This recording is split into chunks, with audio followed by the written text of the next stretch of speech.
کھانا پکایا جا رہا ہے، کرکٹ کھیلا جا رہا ہے، جھوٹ بولا جا رہا ہے، شور مچایا جا رہا ہے۔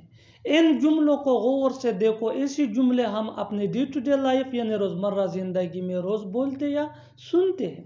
ان جملوں کے لیے انگلش کا یہ سٹرکچر یوز ہوتا ہے: سبجیکٹ پلس ہیلپنگ ورب۔ ہیلپنگ ورب یہ سبجیکٹ کے ان مطابق ہوگا، پلس بینگ پلس V3 یعنی تھرڈ فارم آف ورب۔ آگے ڈیٹیل سے سمجھاتا ہوں مثالوں سے۔ کھانا پکایا جا رہا ہے، food is being cooked, food is being cooked. Cricket کھیلا جا رہا ہے، cricket is being played, cricket is being played. جھوٹ بولا جا رہا ہے، لائی از بینگ ٹولڈ، لائی از بینگ ٹولڈ۔